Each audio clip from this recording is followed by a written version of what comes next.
Great. So welcome everyone to the webinar series on political economy and heterodox economics, where our idea is to try to enhance the dialogue between legal scholars, especially those working within the law and political economy movement and critical political economists. Today we have the pleasure of having with us Ingrid Kvangraven from King's College London, also the founder and editor of Developing Economics, that some of our listeners might know.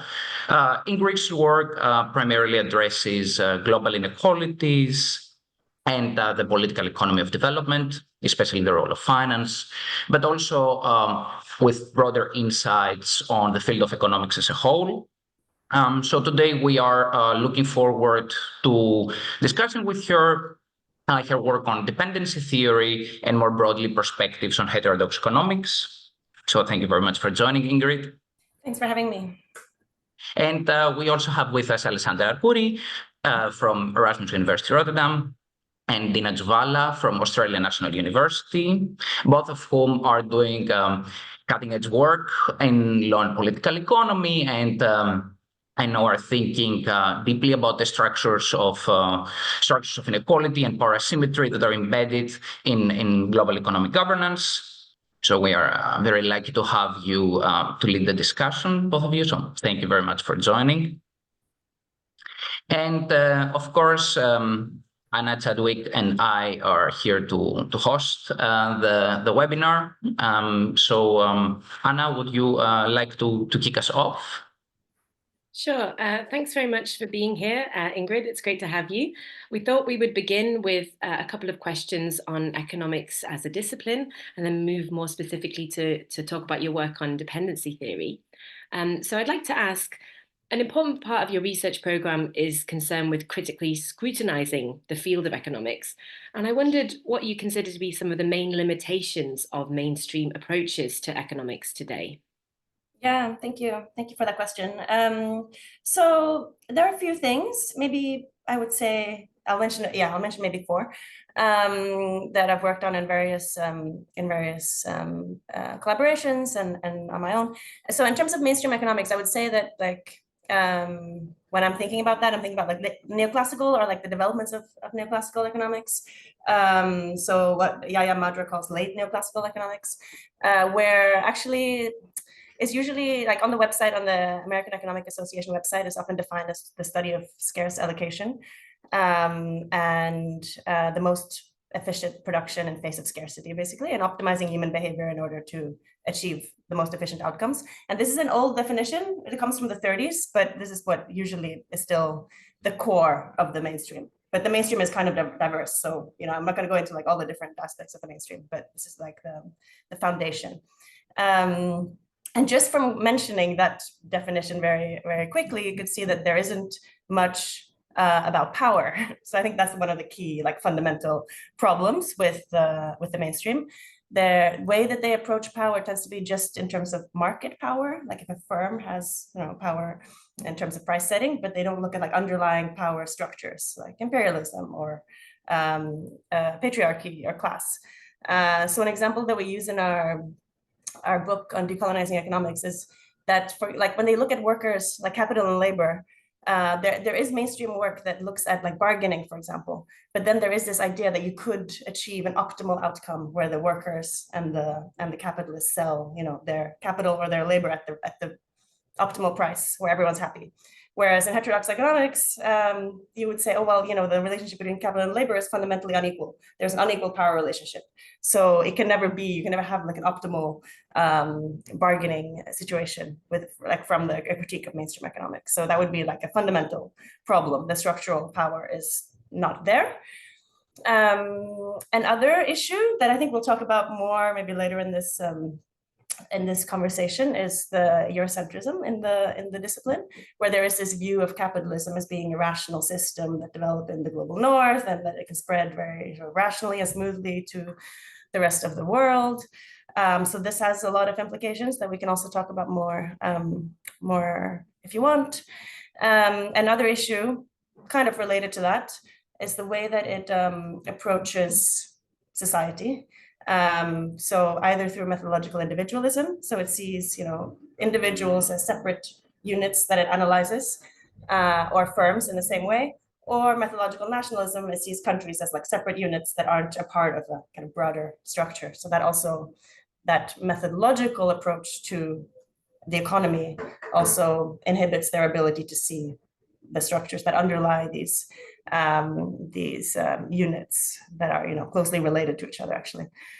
And then finally, the final thing I wanted to mention is this idea in the mainstream of the discipline that you could have a neutral approach to understanding the economy. And this comes especially like with the empirical turn, that a lot of economists see themselves not as theorists or even using theory, but just applying methods in order to like discover the truth out there, basically.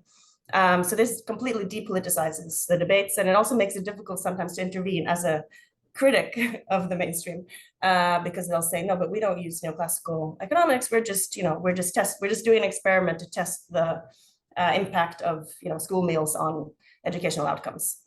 So they have this view of themselves as plumbers, as Esther Duflo called it, like they're coming in and fixing things, and seeing the world in very neutral terms. So those are kind of the four issues that I wanted to raise. Follow up on this. So I was wondering, Ingrid, to what extent would you say that these 4 points on power, Eurocentrism, methodological individualism, and the neutral approach are points of critique that are shared across the spectrum in what is considered to be or self-identifies as heterodox economics? And more broadly, could you also, for the benefit of our audience, which is mostly like legal scholars, provide some sort of maybe brief mapping or a genealogy of what you understand by heterodox economics? I mean, what are maybe the schools of thought that are represented within the broader, let's say, umbrella of heterodox economics? Yeah, great question. So I think most heterodox economists would agree with those points, maybe not everyone on the Eurocentrism point. But in general, the way I see heterodox economics is about studying the economic systems, including how power relations shape economic systems. So given that that is a shared approach to economics, they would have similar critiques of the mainstream not considering power, and not focusing on structures and pretending that the economy is neutral. In terms of so that would be maybe this is how me and my collaborator Carolina Alves see heterodox economics as being about power. There are different views of what heterodox economics is. Very often, like people outside often see it as like all the economists who disagree with the mainstream. But I would say that actually the heterodox economists themselves tend to have like a positive research program that is completely independent of the mainstream. And that could be like feminist economics, Marxist economics, Keynesian economics, institutional economics. Heterodox economics as an umbrella term became arose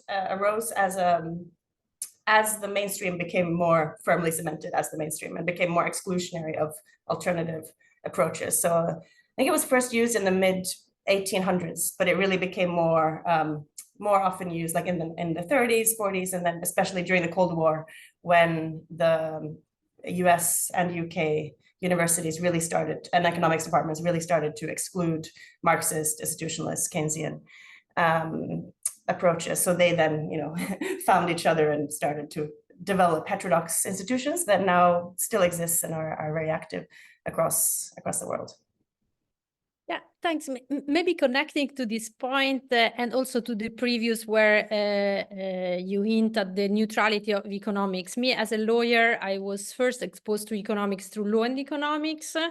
And in doing that, I was slightly alienated after a while because I thought, well, I somehow do not manage to ask the questions that I think are relevant. And so by looking at your works and the works of others in heterodox economics, I started to think, is this mainstream economic theory a form of epistemic injustice? Can you talk to this point?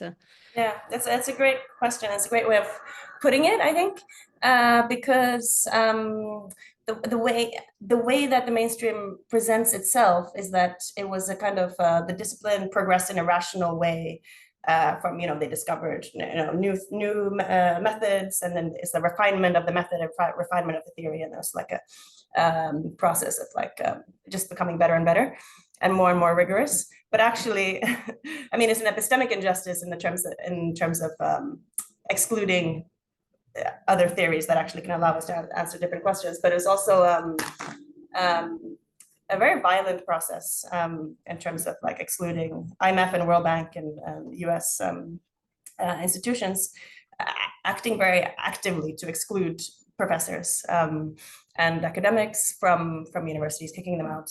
And this means that all these theories that could, be help to understand global inequality, subordination, marginalization, have themselves been subordinate, marginalized, and completely removed from the dominant spaces where economics is discussed. So I think,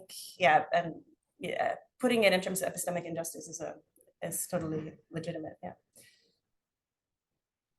Speaking of epistemic injustice, and because you've raised it a couple of times, I understand that a lot of your work recently takes issue precisely with Eurocentrism within international political economy, both mainstream IP, but also to an extent some strands, at least, of heterodox IP too. And I was wondering if, to begin with, we could tell us, how do you understand the different meanings of Eurocentrism, and how do you think they can be confronted? Yeah, great question. And also, interesting that you also asked about the heterodox.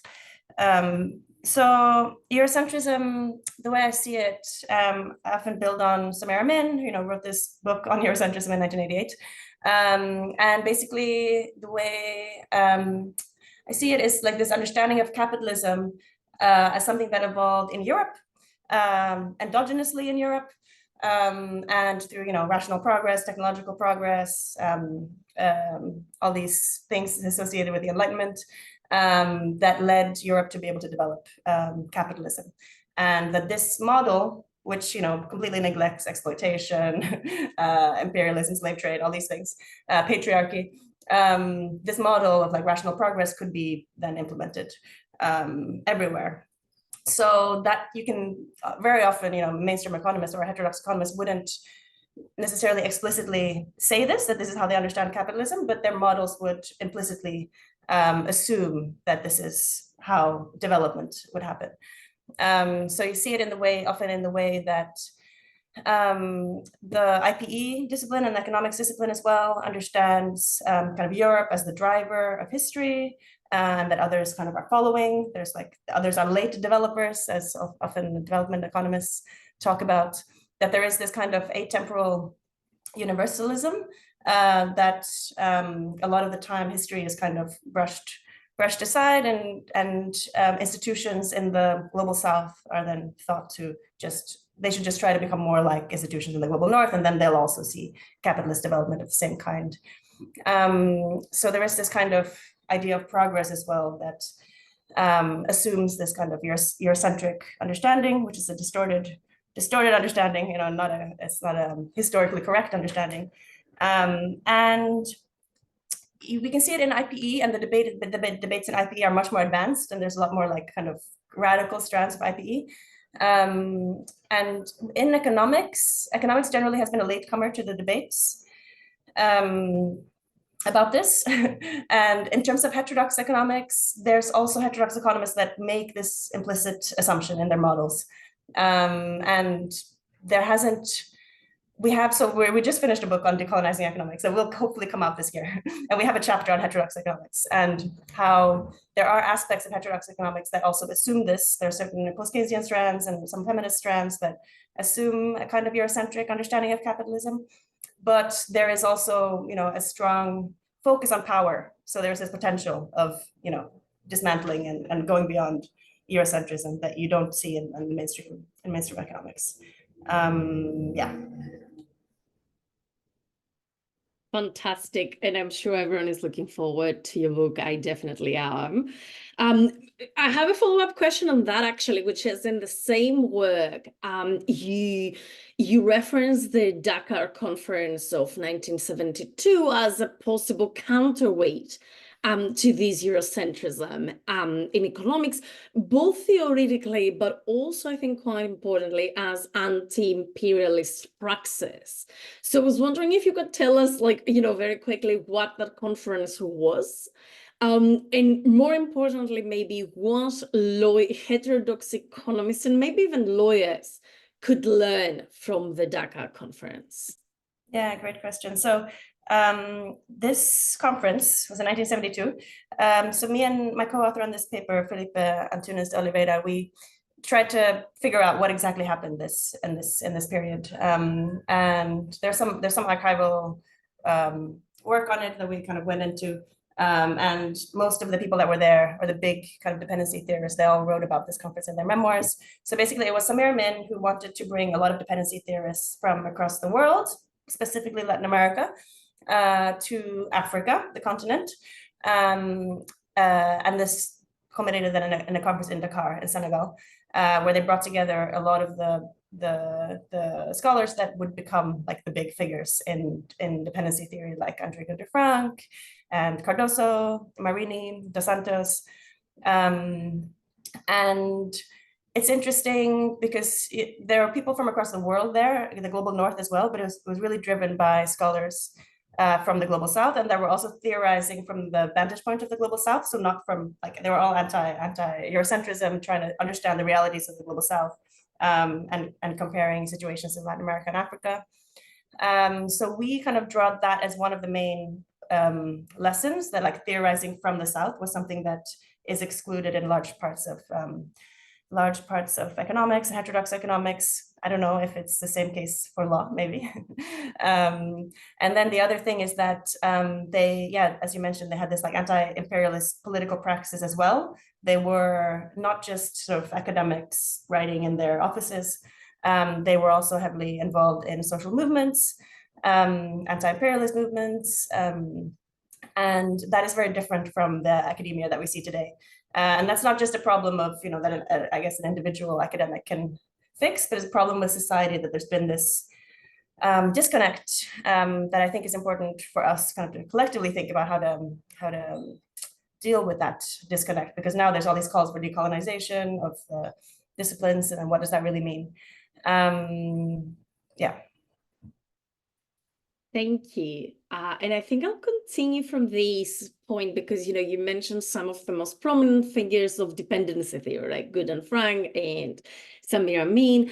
And that is another big strand of your work, right? Recovering dependency theory. And in particular, you have this very interesting formulation about dependency theory as a research program rather than as a coherent school or as a coherent theory. And I was wondering, thinking about dependency theory as a research program, what would be the main propositions that one would have to accept to be working within this tradition? So it's it was a hard task to identify this, because dependency theory, even though a lot of the ones that were in Dakar, like Cardoso versus Marini, they were very opposed, actually, and intellectually and politically, in terms of what they wanted, and wrote like a lot of, they had a lot of polemical debates. So when I first started researching this, you could see that like a lot of the critics of dependency theory were saying, oh, this dependency theory is just a confused field. Everyone says different things. No one can agree on what dependency means. But then, once you go into the literature, you see, okay, there's huge disagreements. So what I identified as sort of the main aspects of dependency theory that I would say that most of them agree with, would be one, that they take a global historical approach to the development of capitalism and understanding underdevelopment. So they, don't see development or developing countries as latecomers. They see underdevelopment and development as the part of the same historical process. So that's a kind of foundation. And then most of them would theorize about the polarizing tendencies of capitalist development. So that again is about the unevenness, development and underdevelopment, but it's also about that they theorize about development and underdevelopment and dependency. And I put that there like as to identify the research program, not just to define the whole field, but also to define sort of what I consider to be the strengths of the field. Because there is some scholarship in dependency theory as well that is more descriptive. But so here I'm kind of putting forward like what would be the strengths of the discipline, and that I think is about theorizing as well. Focusing on structures of production or like social relations of production is also something really important for these scholars. And also, since they're theorizing from the vantage point of the Global South, they also all point to like particular constraints that are associated with being in the Global South or in the periphery, as they would say. So those are the four kind of main pillars of the research program.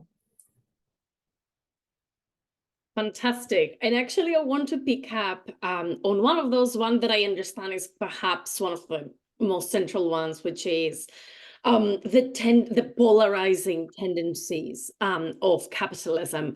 And I would like to ask you, how do different dependency theorists think about, why and how does capitalism create these polarizing tendencies? And perhaps in that context, to ask you to draw out the differences between, let's say, the Marxist and non-Marxist versions of dependency theory. How do they explain this differently, or how do they perhaps converge in this effort? Yeah, great questions. A big question as well. So they all see, development, underdevelopment, part of the same coin, part of the same historical process. So they're trying to understand what's happening in Brazil, what's happening in Senegal, what's happening in Chile, from the understanding that capitalism is something that creates unevenness. And this is something that I guess all Marxists would agree with, that there's this unevenness baked into the system. And a lot of dependency theorists, both structuralists and Marxists, also took this to the national level. I mean, they went beyond methodological nationalism in that sense. They saw, global capitalism as a global system, but they also saw unevenness produced domestically, which is often not considered as much or known as much in the global north when looking at dependency theory. But then, the differences between the Marxists and the structuralists is that I think the key difference would be that the Marxists would say, well, okay, so unevenness is inherent to the system. Countries in the global south are, at the bottom of the system.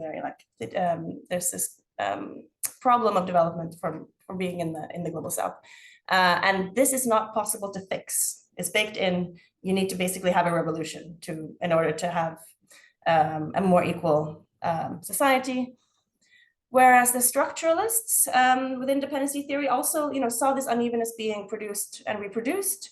But they were more optimistic in the sense that they thought that there were national policies that could be put into place in order to manage this unevenness. Not necessarily, it's not that they necessarily thought that countries in the periphery could become like countries in the core or in the center, but they thought that there was a lot more potential to become, have like peripheral development, to have development in the global south. So you'd have like Cardoso, who became the president of Brazil later on, is kind of the main sort of representative of this, where he really, was really arguing for countries in the periphery to bargain with multinational corporations to try to set national policies to regulate capitalism in order to try to create a more even system.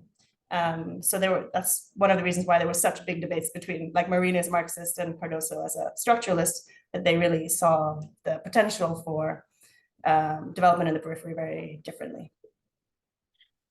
follow up on this one.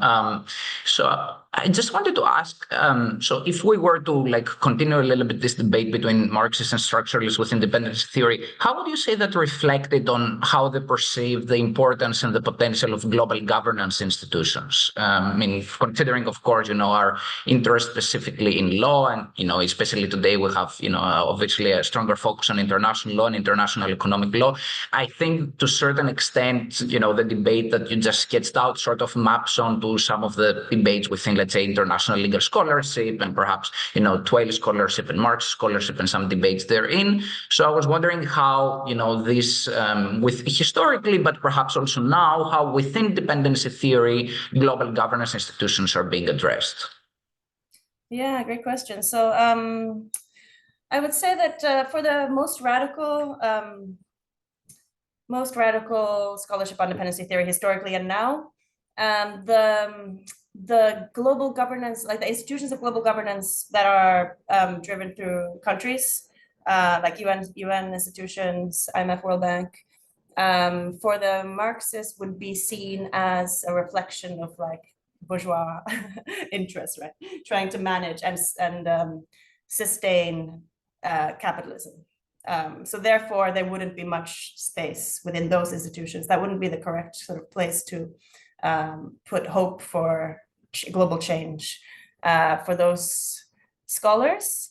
And also, I mean, even among the structuralists, a lot of the structuralist dependency theorists actually they started developing theories of dependence because of their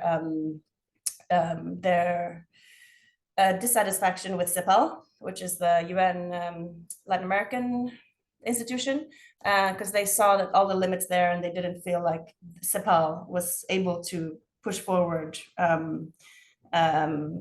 policies that were radical enough.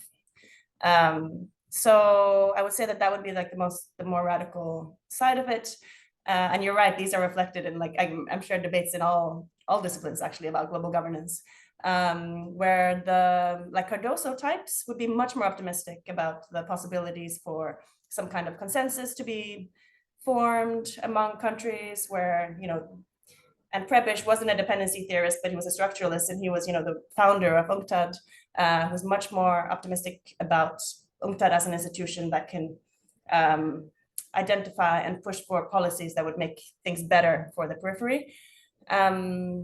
So you have that, and you would probably see the same things like the more liberal dependency theorists, the less radical dependency theorists would put more emphasis and more focus on institutions like the IMF, trying to change policies of the IMF, trying to change policies of the World Bank. Whereas the radical ones would say, well, we need like change has to be global, but you would maybe focus on like global labor struggles rather than like the top-down kind of institutions. Yeah, maybe disconnecting some of the dots because and moving, although I'm a lawyer, but also on a contiguous space, not necessarily on legal institution, but on something which it's at the center of many dependencies, that is fossil. I'm reading this beautiful book by philosopher Paul Preciado, which is called Dysphoria Mundi, and he asks, reflect on how to exit what he calls the fossil sexual racial capitalism, my translation from Italian. And he says, well, it's difficult because, and I quote him, we live in a state of dependence from power and capital, and the debt transformed the citizen in addictus, slave of dependency according to the meaning of the term in Roman law. And dependency acts contextually inside its organism as a sort of metabolic debt. So to me, it seems that the dependency of developing countries goes hand in hand with the dependency or addiction on fossil fuels of the West. And my question to you is how does dependency theory engages with this kind of entangled dependencies? Yeah. It sounds like a very interesting book. I'd like to read it if there's a translation to English. I think the dependency theorists engaged with some of these questions originally, but I think there's also probably more scholarship on it now that more people are studying the climate crisis. But like Celso Furtado in Brazil, as one of the original dependency theorists, was looking at actually like the extractive aspects of capitalism within the periphery and the environmental aspects as well.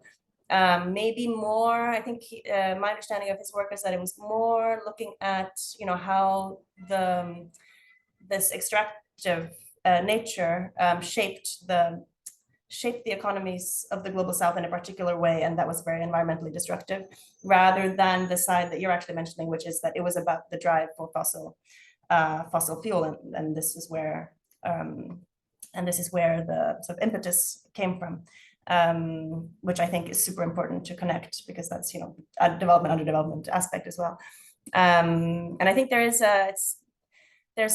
maybe the past decade, there's been a resurgence in scholarship that's trying to use dependency theory to connect to environmental issues, and trying to put a question mark behind like the Green New Deal, for example, and how whether that actually is a global good for the sort of global climate justice, or if it's actually something that's more coming from Europe and the US, and what are potential sort of imperialist characteristics of the Green New Deal.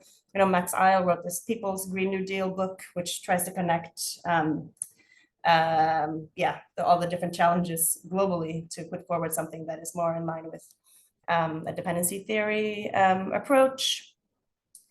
And there's also a resurgence in scholarship on unequal ecological exchange as well, which is another strand of dependency theory. And I think one of the important aspects, fossil drive for fossil fuel has been something that has been there since the beginning of colonialism and imperialism, and I think it's still there. But there is also this, a lot of countries are trying to shift to green energy and shift to like electrical vehicles, as even though this isn't actually reducing the drive for fossil fuel, but so that's kind of continuing. But at the same time, even these like green initiatives, from a dependency perspective,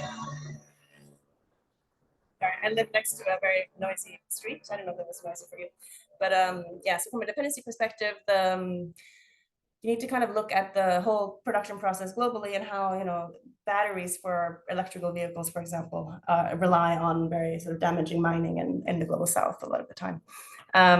So I think that would be something that's connected to your question and this scholar as well, that the drive in the global north tends to not care about the impacts, even kind of on the global impacts on climate emissions, but definitely not on the local impacts on the countries in the global south. So that's something that needs to be turned on its head in a dependency theory tradition.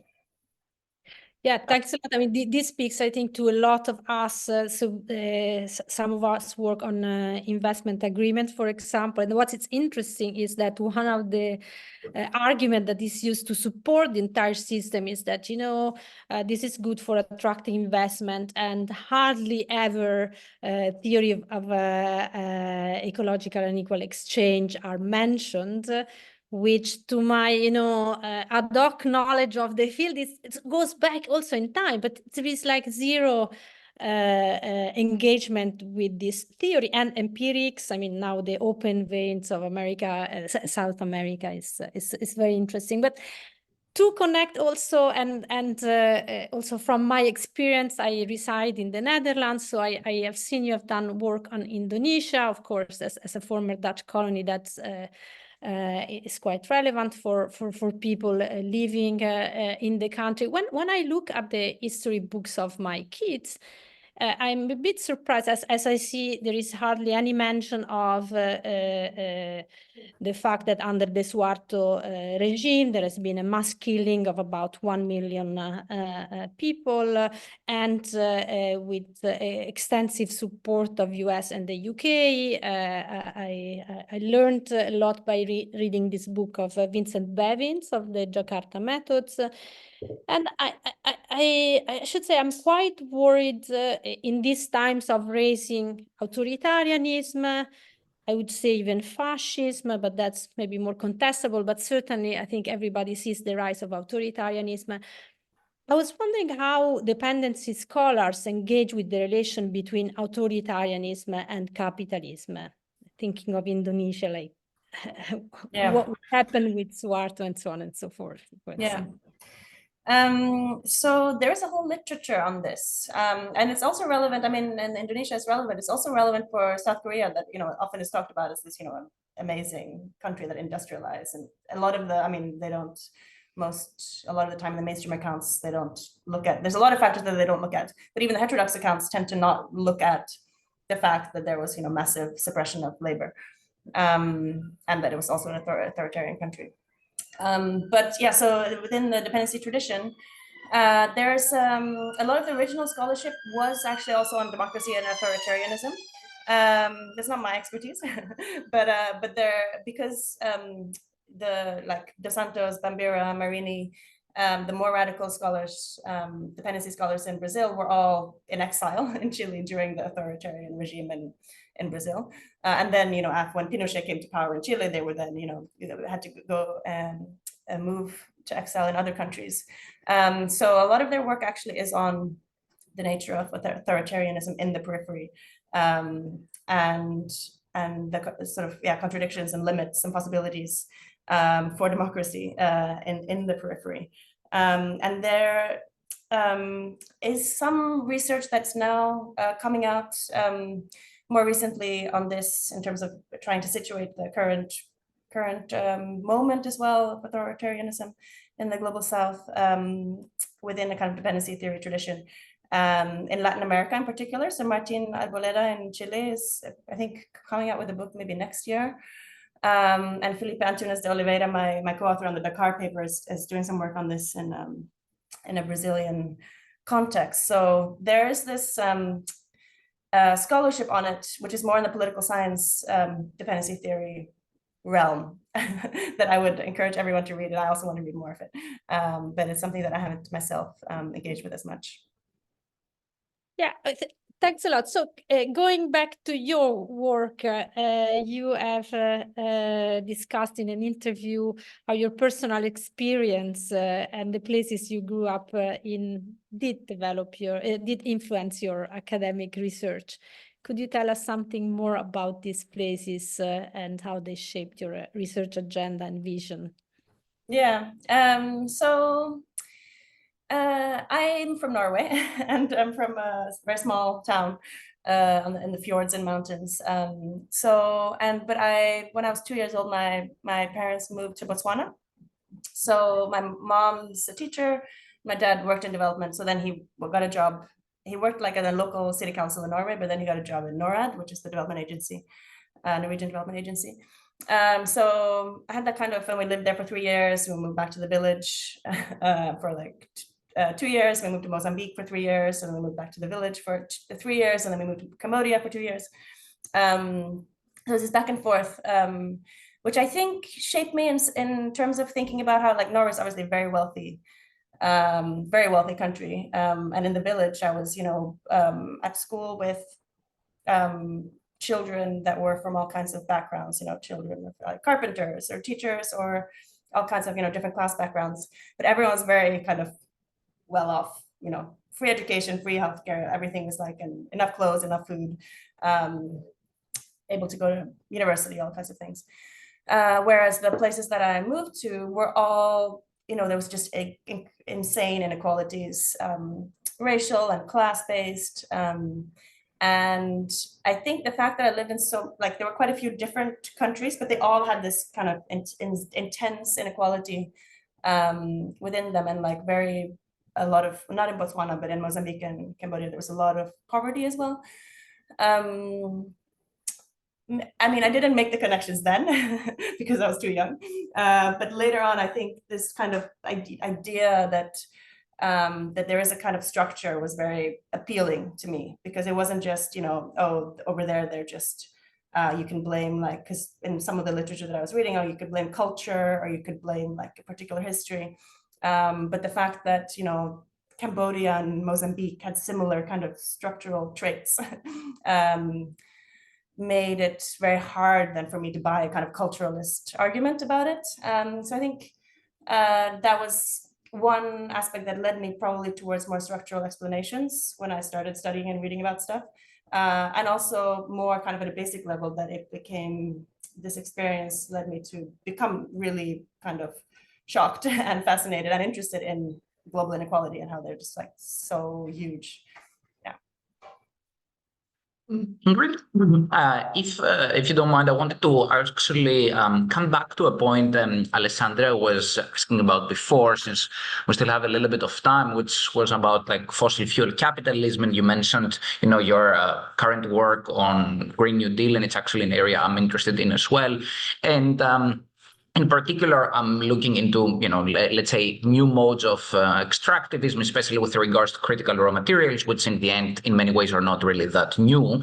And my question goes a little bit along these lines, whether, we see, like, let's say, some people say, well, it's a parallel of, extractivism, but at the same time, green mercantilism with policies that restrict export controls and so on. We see, for example, we mentioned Indonesia. Well, the EU has been trying to restrict Indonesia from having export controls for nickel, for example, in various different ways. So in all this, do you see, let's say, just a perpetuation of classic dynamics that perhaps can be inscribed already within dependency theory, where, the global south is ultimately reduced to a provider of raw materials? Or do you see some sort of different dynamics emerging in some sense? And one perhaps key factor that I see here is, the role of China and whether that perhaps changes somehow dynamics to some extent. So, essentially, whether, extractivism in this, let's say, green transition is it really different, and how does maybe dependency theory address it? Yeah, great question. So I don't work on it myself. I don't know if maybe I suggested I did, but I think it's, super important area to work on, and I teach on it and everything. But I think dependency theory, I would say, isn't about the periphery being just providers of raw materials and the center being the purchaser of raw materials and the provider of exported goods. I think even the original dependency theorists would say that there is actually a key aspect of dependency, is that there is this dual structure within the global south, where there's like a modern, small modern sector and like a larger traditional sector, as the mainstream would say, which would be maybe they could be providers of raw materials, peasants, indigenous groups, and also just kind of informal labor providing petty production, things like that. So I think that dualism was there in the original dependency theorists already, and that dualism you can still observe today across the global south, and therefore you can see situations where there are big countries in the global south that have hyper modern production of like solar energy, for example, like China, but at the same time this kind of that it's not a homogeneous structure. There is a double two different kinds of production that are happening within the country. So I think in a sense that wouldn't necessarily contradict the sort of original insights, although there are so many new developments that need to be explored within this broader kind of idea of dependency and the dual economy. And China is a really interesting actor in this regard, and somehow a threat to the global north, which is also an interesting kind of dynamic in terms of like political economy analysis. So I think it's definitely beyond what you're saying. Like, it's not just extractivism. It's not the global south as a provider of raw materials, and the global north is just going there to get raw materials, although they are also doing that. There is also like a new competition that's happening across the world, where there are some important actors like China that are competing very well.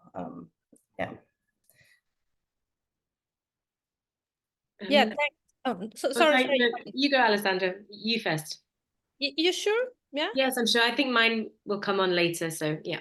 Yeah. No, but that's besides very interesting conversation, and also in this relation, the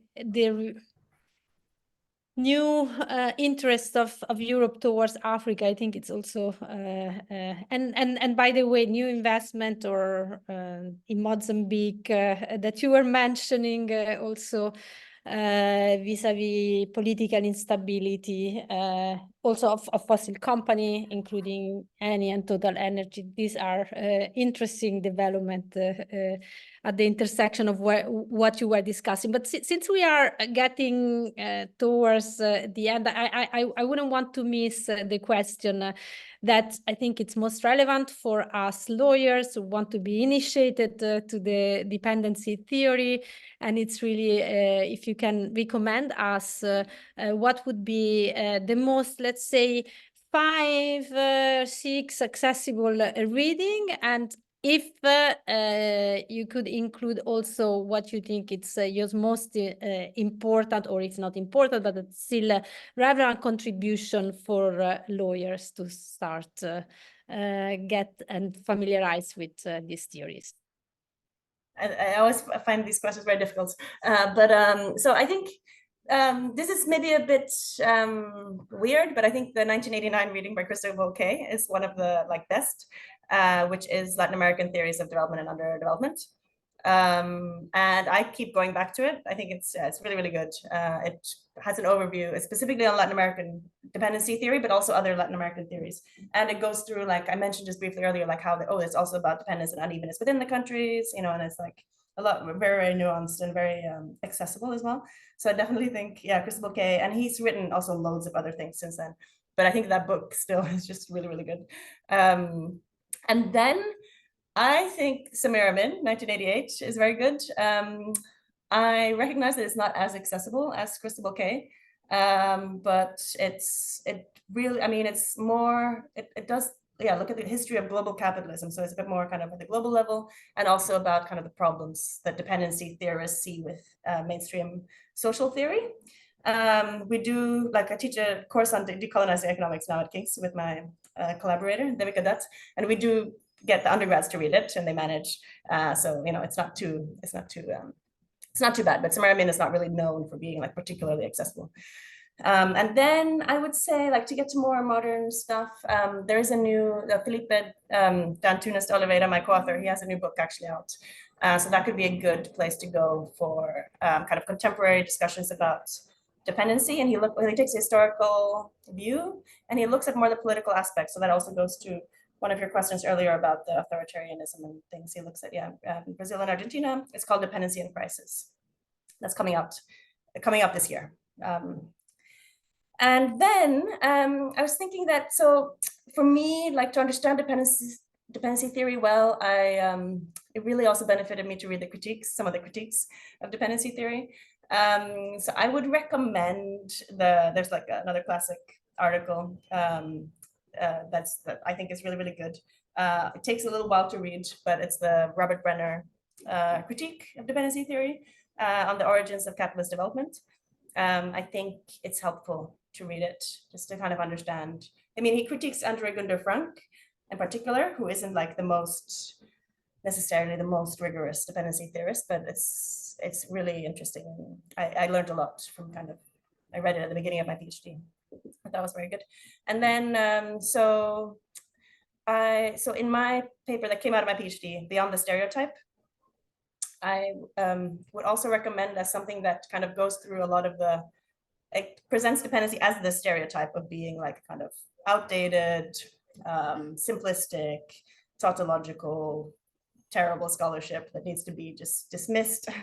And then it kind of goes through why this critique came about, and it kind of dismisses the stereotypical critiques and then presents the research program. So that's also a good introduction, a kind of easy introduction to the history, the politics, and the usefulness of dependency theory. Thanks, Ingrid. So we've got a bit of a sense of some readings that could be helpful for lawyers who are interested in these debates. But I also thought it would just be really helpful to hear from you how you approach this question. So your work is examining political economy from a structural perspective. So how do you understand the term structural?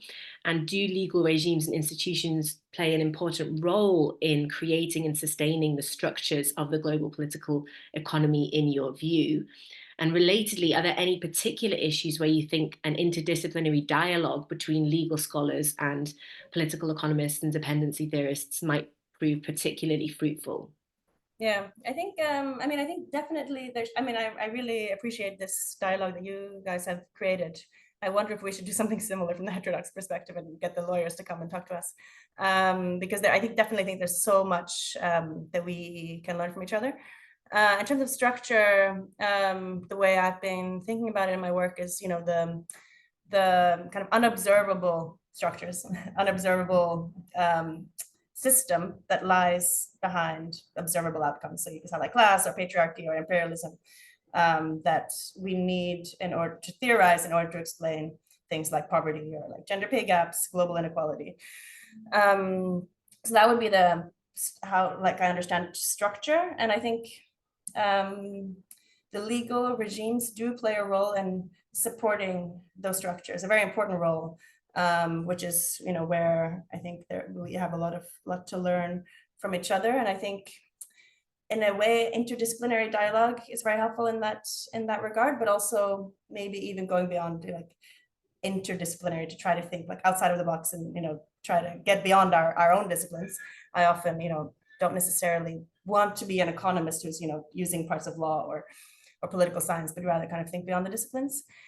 And in my work, I think the kind of maybe obvious ones would be things like how the World Bank and IMF play important roles in terms of establishing legal regimes in the global south. So I'm doing some work on sort of the mining sector in Ghana at the moment, and Ghana is considered like a trailblazer, like a poster child, a really good example of really good mining laws that were established in the 80s basically led by the World Bank. And they're, of course, all about deregulating, liberalizing, and establishing these systems that make it possible for global capital to exploit and extract, but through the legal regime. So I think things like that I think we don't always have that much detailed knowledge about the law as political economists, but it's super important for understanding how these structures actually reproduce themselves. So I think, yeah, property regimes, property law, mining laws around production, yeah, especially are super, super important. Great.